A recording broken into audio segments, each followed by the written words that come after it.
So That's what I'm looking for.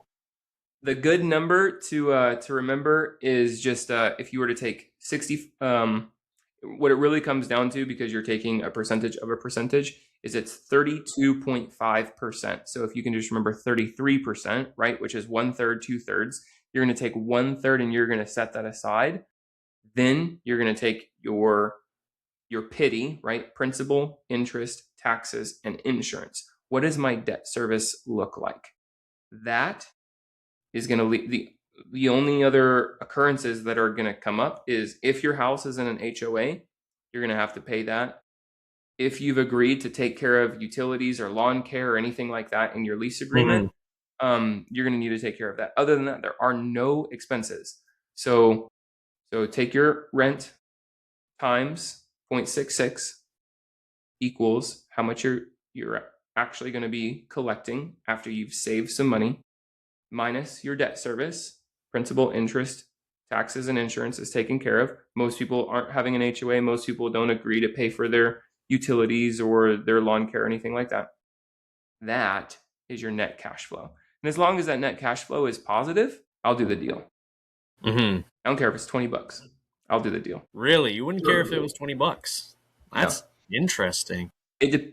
That's not true. It does depend on how much equity I have, and it does depend on how much am I into the deal. Like if my down payment, if I'm burying $60,000 and I've just maxed out this loan, I'm at 80% loan to value, there's $20,000 of equity. No, I'm not cool with $20 of cash flow. However, if I've bought this house, if I'm all in at 60, it's worth, so I'm going over a deal that I actually have right now. I'm all in at 60 and it's worth 120 and I only pull out 70. So I owe 70 and it's worth 120. I have $50,000 of equity there. And I'm in it for 60, but I pulled out 70. That means I took $10,000 of debt. It feels like profit because it's money in my bank account that I can go use or whatever. But truthfully, it's debt. The blessing is that there's no taxes on that $10,000. It's 100% tax free. Okay. The curse is that it's debt. It's not really profit. I'm really borrowing against future profits. So I put 10K in my pocket.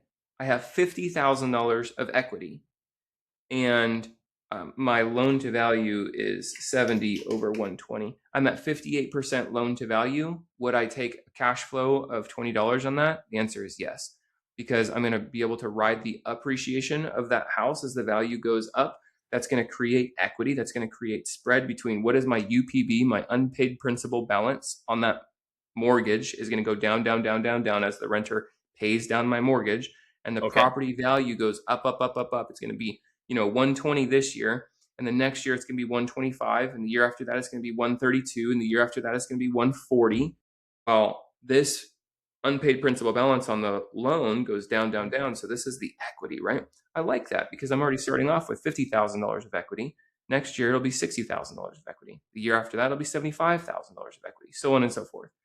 So I like the appreciation, but I also like the depreciation on my taxes, which means I'm reporting to the government, Uncle Sam, the IRS, hey, I put in money for this, I put in money for this, I put in money for this. It's a paper loss. Therefore, it lowers my taxable liability. I'm kind of talking in big words, but what this means is you pay less to the IRS. Your property is worth more. I'm collecting money. I put $10,000 in my bank account. Now I have $50,000 for later on, and I pay less in taxes. Sign me up. I don't care.